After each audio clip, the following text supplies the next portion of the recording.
and welcome to the Serpent Temple podcast. This week, we're doing another deep dive into a death metal underground classic.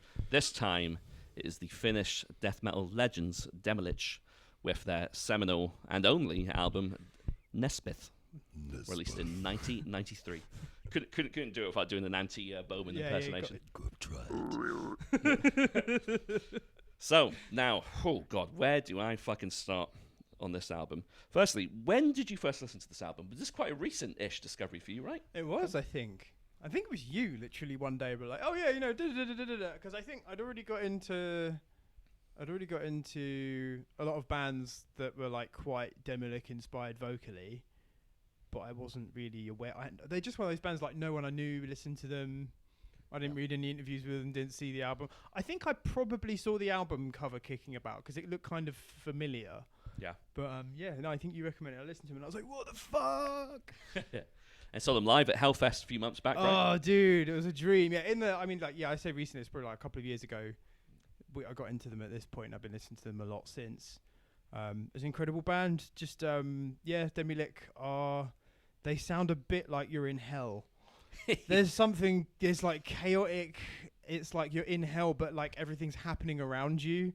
And it's like things running past you. It's chaotic not in a Dillinger Escape Plan way. It's chaotic in a like. I have no idea what the hell's going to happen. It's just like a fucking sonic hellscape, isn't it? It's just cacophonous as hell. Yeah. But at the same time, fucking groovy as hell. Riffs, groovy like, as fuck. Yeah. This is one of those. But do you know what this band is like for me? I remember the first time I listened to this, I had a very similar experience the first time I listened to Meshuggah as well. Like, I actually, like, it took me a few listens for it to click with Meshuggah. Keeping in mind, the first Meshuggah album I listened to was Chaosphere. Right. Which is probably one of the harder ones to get into. It's more robotic, it's more clinical, and it's... I think I did the same thing. Really? Yeah, I think that was the first one I listened to as well, you know. When I grew to really love it, but it meant that all the other Meshuggah albums were so fucking accessible compared to that album. Yeah, that was it. Yeah. You know, you listen to, you know, like nothing after that, and like fucking Destroy, Erase, Improve. Yeah. Then, you know, it's just like, oh shit, this is actually really like groovy. Yeah, I remember when like Obscene came out. Oh, and yeah. I was like, oh, this is like so easy. Yeah. So it's kind of a similar thing with Demilich. So when I first listened to it, you know, like I was would have been like maybe 2 or 3 years into the death metal scene. So like I was familiar with bands like Suffocation, Cannibal Corpse, Gore Guts, but not Obscura yet, and I'll get to Obscura in a bit. So like I was familiar with like the beginnings of the scene, which I think are relatively accessible compared to this album. Hadn't quite heard anything as technically proficient at this at the time. So it would have been maybe about 2003-04 when I first heard this album. And like it didn't click with me at first, but I think once I had a bit more experience with the genre and then listened to like bands that were obviously inspired by Demilich, like vocally and instrumentally, I went back and listened to it. I was just like, oh my God, this is fucking unreal. This is not like, you know, when you've got a bike and you're learning to ride a bike and you've got the little wheels on the back. This is like the not metal equivalent. Like, you know, like you can't just go in cold. You're like, what the fuck is going on? Can you imagine listening to this without ever listening to any death metal before? You'd be like, the vocals, terrifying. You'd be like, what the fuck? The vocals are so weird. Anyone that's never heard this record before, the vocals, there's no one really like it. It's kind of, I'd say it's like a pitch-shifted demonic frog.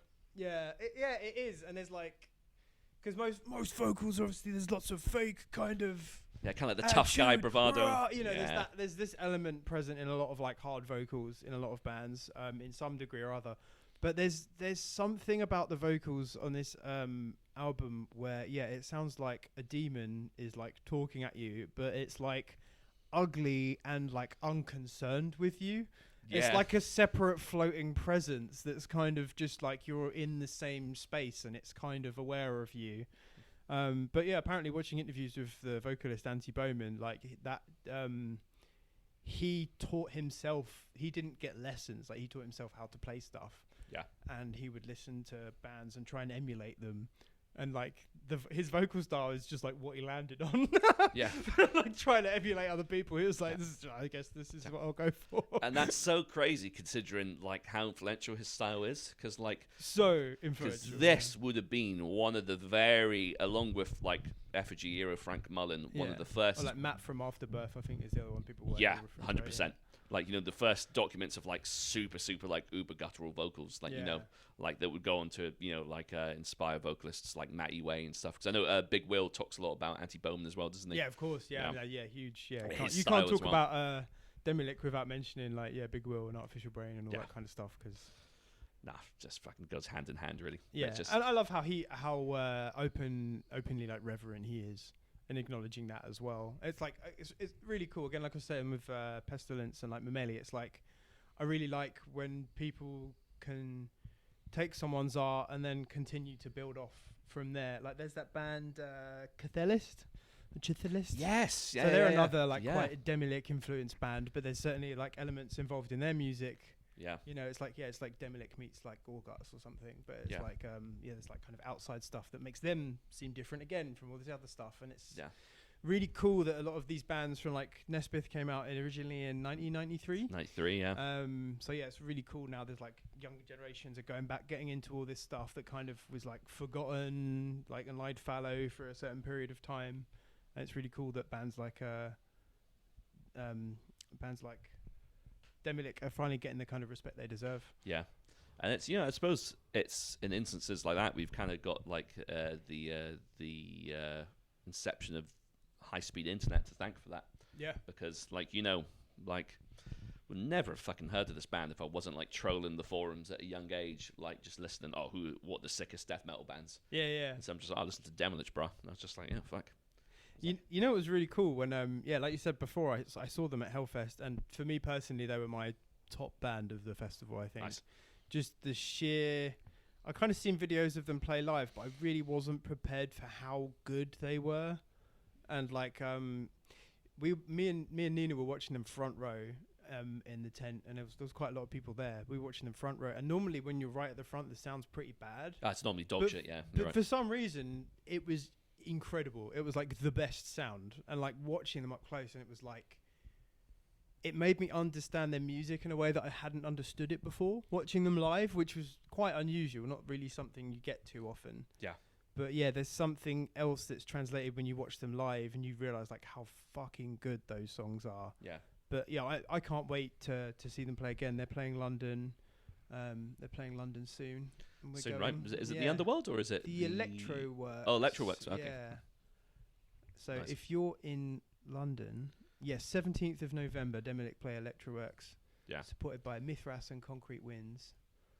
Get tickets because it should sell out. Yeah. We've already got ours. We're going to be there, and we're hoping, if we're lucky, we're going to get a chance to talk to Antti and Concrete Winds I've not heard of. Mithras are fucking sick as well, man. Yeah, they're pretty good, aren't they? UK bands, yeah. They've reformed, I think, in 2016, same year as Akakoka did. Nice. I think, they've got some great fucking releases. Good, like, progressive, like, really musical shit. Super excited for that gig. And yeah, totally. Do you know what? It's like the point you made about, like, seeing the music live, given, like, a newfound appreciation for it. That's something that I've felt so much watching a lot of the classic bands finally play. Like, I sometimes make it sound like I'm shitting on like the Scott Burns, like Morrison style production, but because it is of its time and quite thin in a lot of ways, like I love the sound, but when you see it live, it's so much more powerful, and then you kind of appreciate the music for how it sounds in a live setting because it sounds that much more modern and heavy. Yeah. Where it's like, that's why I'm really looking forward to watching this because don't get me wrong, I love the production in this album. I love how kind of like almost esoteric it sounds. Yeah. And how spidery all the guitar work is. Yeah. But like at the same time, I'm also looking forward to seeing like, how that translates live. And, and since you and Nina said that it was like fucking amazing, it's got me even more amped. It's really to watch fucking it live. great. I could not believe how great I'm watching Antti play and sing in like this incredibly unique way. It was fantastic as well. Yeah. But I've heard Big Will mention before that he spoke to Antti, and Antti said that they were kind of really heavily influenced by Bolt Thrower, which is really funny because on a surface you don't think Demilich and Bolt Thrower sound very kind of similar. Yeah. But when you really get into it, there's a lot of these kind of like these like ascending long open chords they have. It's just the other guitarist is doing some crazy like arpeggiated shit at the same time, and it's really interesting. Watching them live, they definitely have a lot more of a Bolt Thrower vibe, I thought. In a weird way, I could kind of hear it, because I think once you listen to the album a lot, that's when the groove tends to stand out to you more. Like, take the track Inherited Bowel Levitation. Yeah. Well, what a great name for a track. What great names. Yeah. Well, the full track name is Inherited Bowel Levitation, Reduced Without Any Effort. Sounds like me after Yes. a dodgy meal. But it's 145 onwards, and that it's probably one of the fucking hardest grooves and sections I've heard in any like classic death metal track. Like there is so many groovy elements in this album, and it's funny because sometimes I'll listen to the grooves of this album and see similarities between this and a lot of the more modern bands, especially the ones that were prevalent in like the new wave of American heavy metal. Yeah, Shadows totally. Fall, God Forbid, Killswitch, even. You know, there's some grooves here that I could totally hear being like kind of like whether they were directly inspired, I don't know, or whether or not Anti Bowman and the Demilich were just doing it that much earlier. But it's just fucking so ahead of its time, and like you know, and I think very ahead of its time. This record. I think technically, no pun intended, you could classify this album as a technical death metal album. Definitely. But it's so fucking different from what became tech death or what tech death is now. Yeah, you know? yeah. Like, you know, it's not sterile, it's not overly wanky, it's like, you know, like the compositions are interesting, and, you know, similar to what we were saying when we reviewed Pestilence, it's jazzy as well. Like, you know, there is a strong, like, kind of like jazz element, and maybe that comes from what you were saying about Anti, saying how he, you know, he's self-taught, and like, a lot of what he does is kind of, he's organically kind of cultivated, just learning how to do things himself. But it's just and just I feel like you can't talk about this album without talking about the ridiculous track titles as well. Yeah, of course. It's fucking amazing. Some of the planet that once used to absorb flesh in order to achieve divinity and immortality suffocated to the flesh that it desired. So good. Yeah, I love that. And there's a lot of lyrics like referencing kind of like dying planets and planet as like a living organism, and the album does fucking sound like that. I can imagine being on like some barren fucking planet and some like some giant fucking like octopus god comes into the horizon and starts gurgling at you. Because it's kind of like there's this overwhelming feeling of just misery and kind of like sadness and depression hanging over it. But then there's something that's almost mischievous. So it's like you've almost got this like looming hellscape kind of feeling. But then there's these like devilish imps at your feet kind of thing as well. It's this really strange kind of dichotomy between both of them, which is just fucking great. Love this band. Very organic sounding, like you were saying. It sounds more like they're playing on like Marshalls or something than some cold modern American high gain kind of situation. Just fucking love this band. Oh yeah, do you know the track? Yeah, Eric Sereno means no lyrics here. It's just another anagram, right? Yeah, the name of the band Nespithe is supposed to be the spine. Yeah. Or the penis. Or the penis. It's an anagram. Yeah. Yeah, it's just cool, man. It was just so different for the time, and like, you know, if someone had to ask me to show them a classy artistic death metal album, this would 100% be the album I would pick. I would say like this would be what I would consider to be like high art in death metal. I think if I was doing that, I probably would go for like Coloured Sands. Yeah, because it sounds kind of more arty. You know what I mean? Yeah. To me personally. Yeah, no, I totally get that. I mean, but you're not wrong. This album is that.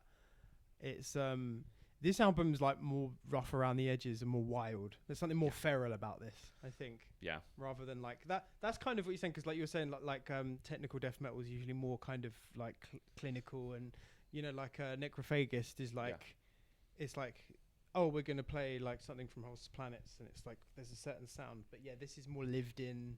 That atmosphere. You know, maybe that's like a lot of black metal kind of stuff was going on in Finland, and these guys kind of stood apart. Yeah. I was listening to an interview on YouTube with Anti Bowman where he was talking about how, because part of the reason there's like not follow-ups is that Demilich released this album, and then it kind of where he was kind of felt like everyone was like, yeah, death metal's great, but then they kind of turned away to it and turned more to black metal. Yeah. But that wasn't necessarily something.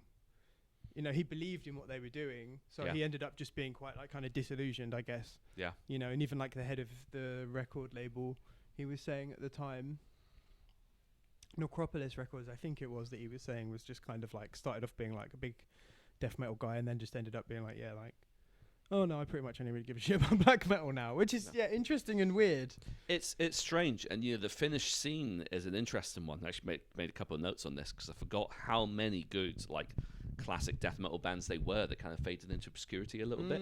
Because don't get me wrong, like Finland now is more probably associated with the well, let's face it, quite frankly, problematic black metal scene. Oh, that too, yeah, of that course. they have.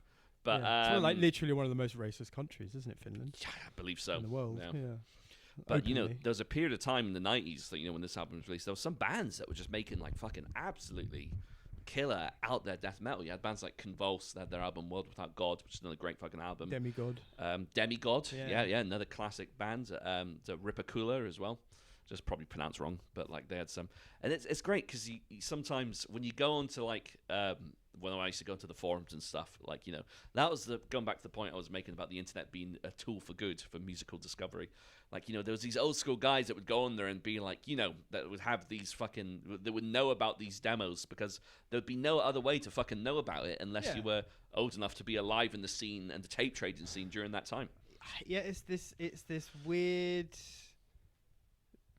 thing of like people passing stuff, like most people tended to have that, like either like older relative or somebody else that kind of grandfathered you in some way. To me, it was like my mother used to play like Metallica around the house when I was a kid. Yeah. And then like I remember being, I think I was 6, and my mum's boyfriend at the time was this biker guy, and he had a vinyl copy of Peace Sells Who's Buying. Yeah. And I remember just being like a 6-year-old and just looking at the vinyl of like Vic Rattlehead and all the shit behind it. Yeah. Like, what the fuck is this? You know, and that's just like, and just being hooked from that point on. But then when I was a little bit older, one of my cousin Wes, gave me World Demise by Obituary. Oh, sick. And Warpath by 6 Feet Under. And I just caned those CDs. I listened to them so much. So I'm still like such a huge Obituary guy. Yeah. Because they were just like the first death metal band I really got into. They're so fucking good, man. And you know what? Have you seen Obituary live? No, I haven't. It's criminal. Yeah, it's criminal. That's such a good sound. Fucking, it's like, because the thing is, like, you know, going back to the point I was making, when you see those tracks live as well, they're so fucking heavy. Yeah. And the thing is, as well, I've noticed this happens with Cannibal Corpse a little bit, because the guys have been kicking about for so long. Obviously, they can still go, but like they do play a little bit slower now. But that makes it that much heavier and groovier. And it's fucking sick. Like, it's just so good. That's cool, man. Yeah, that's the thing. Yeah, people really. These like older guys, like they're more focused on their playing, and they're kind of just like very virtuosic and impressive to watch. Yeah, I just fucking love it. Oh, when I saw them play at Hellfest as well, Paul Rydell from Blood Incantation. I think Anti went on stage with Blood Incantation and guested. Oh yeah, because he does a song on Hidden. He guests on a song on Hidden Races. Oh, okay. I couldn't remember if he was actually on the record vocals. Or not. Oh, that's really cool. Yeah. But it was really nice to see Paul Rydell kind of like, you know, he was like, Demilich are amazing. Like you could see how excited he was to be around, and seeing he was talking about his friend. It was really nice. It was like really nice atmosphere. You know, Blood Incantation are kind of like the one spearheading the whole kind of revivalist. Yeah, I got a lot of respect for him, man. They're great musicians. Paul good, Rydell seems like a really great guy. I listened to interviews with him. He sounds like a really like got his head on his shoulders. Nice dude. Oh, that's good. He's been on Heavy Hell before, isn't he? Yeah. I haven't listened to that one, but that's Paul Rydell's how I discovered Disembowelment, I think. Oh, no way. Yeah. Cool. Yeah. Fucking what a great record that was. Yeah. Yeah. No, it's but yeah, man, just goes to show like what we were saying off camera as well. Like, you know, these fucking newer bands. You know, if the songwriting and the composition of the tracks is fucking top notch, like it doesn't matter how kind of entrenched in the old school style it is. Yeah. So. Yeah, and it's I mean, Demilich, a very very unique band. Yeah, just stand out to this day. They stand out on their own as unique, whereas that's not always the case. Like a little bit with I found like with Pestilence, when Patrick Mameli took over vocal duties from Van Drunen, I find that his vocals sound sonically very similar to Chuck's. I get that. You get that. A lot of death metal vocalists just kind of sound like Chuck Schuldiner, which is not a bad thing, because I love Chuck's vocal and it's amazing, and it doesn't bother me hearing it in other bands because it's just like a very solid, you know, weapon of choice. I can see why people reach for that. Yeah, it is. Do you know what? I think you kind of fall in two camps of the death metal styles. You've got kind of like the more upper register Chuck Schuldiner style, which I think is great, because like there's one thing you can accuse some death metal of being, it's like the vocals and lyrics being like absolutely indecipherable. And I think that, you know, I've always had a deep founded respect and love for like the uber guttural, ridiculous sounding vocals. Yeah. But at the same time, like, you know, I think you know, there is something more relatable about hearing a vocalist more similar to like a Chuck Schuldiner there or a John Tardy. Where saying that, you can't understand a fucking word John Tardy says either. Yeah, but, yeah, it's literally I love all these. They sound like wild cats. Yeah, it's so good. Yeah. But like, I feel like with each album, Schuldiner was like becoming more and more intelligible. Dude, and it was like it lends to the music so well as the way it progressed. The fact that he got someone else to do the vocals on Control Denied, because he was like, I just think it would be good to get a better singer. Crazy. To think that he thought, no shade on the guy. The guy is perfectly competent that sings on that album, but I fucking love Chuck's vocals. He's man. an amazing vocalist, and he's good at doing the clean shit as well. His Fucking, cover of Painkiller was amazing. The cover of Painkiller, listen to that. I was like, this is an incredible talent that you could replicate this to this degree. Yeah. It's amazing, yeah. Unreal. Yeah. But yeah, enough about Death. We always end up talking about Chuck. I know. But yeah, just fucking this album, absolutely amazing. If you want a completely hellish avant-garde, just foray into death metal insanity, this is your album. Most people will probably listen to this. If you're a death metal fan, you probably listen to this album. If you're in a band, listen to Demilich. They will teach you things. They will make your band better. They will make you a better songwriter. Watch them live. They're playing other places as well as London. I'm pretty sure they're playing throughout. It's like a European tour as well. Yeah, right? it's like a whole European tour. Go and watch them live. You will not be disappointed. Antti Bowman, from what I see, is just one of the sweetest fucking guys. Like, he just seems like a really nice dude. Yeah. They also, interestingly, he was in a band called, have you ever heard of Jess and the Ancient Ones? No, never. Antti Bowman was in that band as well, and they ended up actually supporting Merciful Fate. Oh, no I way. think. Yeah, it might have been King Diamond specifically. I can't remember. It was King Diamond, but they were direct support for them on tour. They were picked by King. Yeah, that's good. What was he? Was he doing vocals or was he no, guitars? he plays like guitars or something. Yeah, in that band. But they don't sound anything like Demilich. But I thought that was quite interesting. He was also in another band called Winter Wolf with one of the guys from Demilich, I think. Oh, as well. Okay, cool. Yeah. I want to give a quick shout out to the other members of the band as well, because it's a fucking great effort. You got Aki Heitinen also on guitars, Ville Koistinen on bass, Mikkel Werner's on drums. The drums on this album are fucking unreal. Yeah, really like great. To be able to keep up with some of the complex compositions that are going on is a testament to how good a drummer he is. There's some great double bass work. There's some great like halftime work he does. It's absolutely stunning, and the bass is fantastic as well. I was standing next to the bass player live, and just I don't know if it's the OG bass player. Yeah, I don't know actually. What's the saying? I'm not sure if he's still with the band. It's really funny because he actually looks. If you look at this picture, and then you put it side by side with a picture of Jeffrey Epstein. Shit! It's more than a similarity there. Yeah, very similar. It's very funny that the bass player. Yeah. I think that's the bass player in the picture.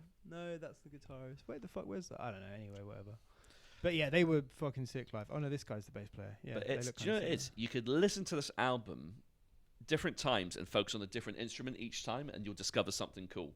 You could listen to it focusing on the drums, the guitars, the bass, and there's some cool bass lines on here where, like, for the most part, he's like keeping up with the technical proficiency of the guitar work, but like the rhythm section is super tight and super locked in on here. Yeah, like, it's just I think Antti Bowman, like, don't get me wrong, I'm sure he's the driving force behind the band, but like as the whole band were firing on all cylinders when this was recorded. This is it's a masterclass on the manipulation of energy and like keeping things moving, and there's no boring intros, there's no like drawn out like kind of pointless sections. It's that's what makes it so chaotic, is it's constantly growing and evolving and changing. And the track title's not long. They're all about 3 minutes apiece. Like the album's done in just over half an hour. Yeah. There's, I think, the longest track is probably the instrumental track. So I'm going to try and pronounce the one that is an anagram of no lyrics. Lyrics, Renault. Probably one of the longer tracks. Or is it The Cry? Or is it... Is Cry a long track? Yeah, Cry's 3:42. Oh, no, The Echo. Sorry. Yeah, The Echo. About 4. Yeah. But even that's only like 4.5 minutes, right? Yeah. So it's a relatively, like, if you haven't listened to sound before, you only need to take half an hour out of your day. Oh, did you ever listen to the new songs they did? No, never. It's funny because when I was making notes, I saw that there was the new EP, and I'm kind of like waiting for myself to be in the right headspace to enjoy it and listen to it. Is that after what happened with Like a Fear of Flame? When I'm played a little bit the new song, the new versions on the reissues of the Like a Fear of Flame album. That was really funny. What was it they did? Was it To Give that they re-recorded? Yeah. My God, I haven't it's recovered from tough. It is tough listening to that, and you're just like, oh my God. It's like if you had like a perfect song or composition, and then you handed it to like a group of nursery kids to like bang instruments to the back over it. It's kind of looks a bit like. But the new Demilich songs are not like that. Cool. They're really good. I will check them out eventually.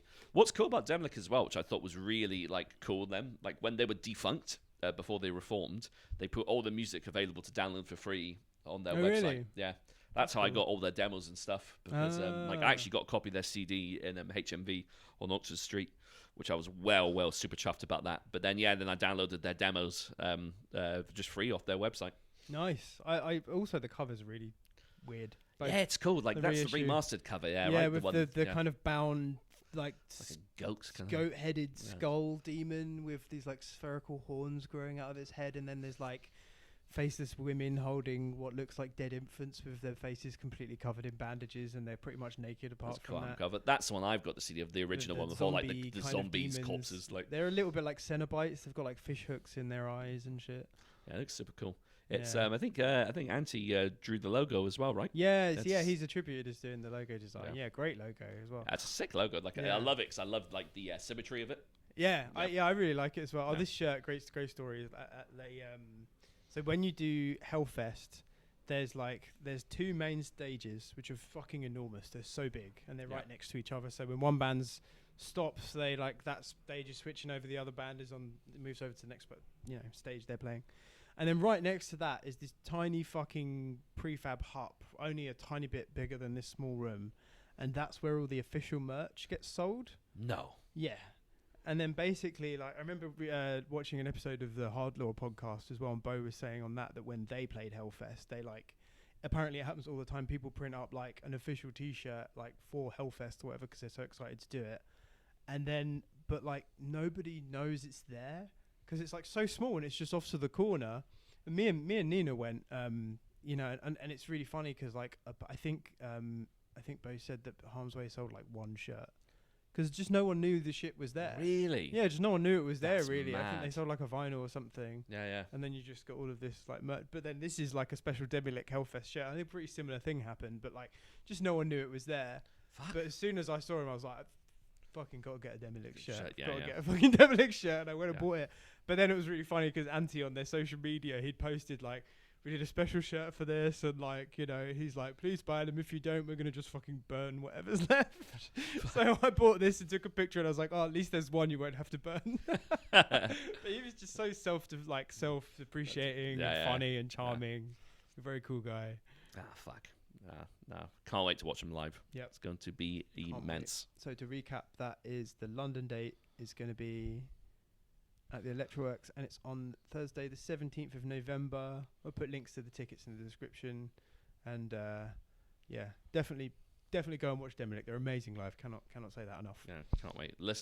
Go watch them live. And if you've never listened to the album, listen to the fucking album. Listen to the fucking album, okay? Right, should we wrap it up there? Yep. Right, guys, thanks again for watching. Remember to like, share, and subscribe. Any other classic bands or albums you want us to listen to or do a deep dive on, just feel free to drop us that suggestion. So take care, and until next time. See ya. Peace. Peace.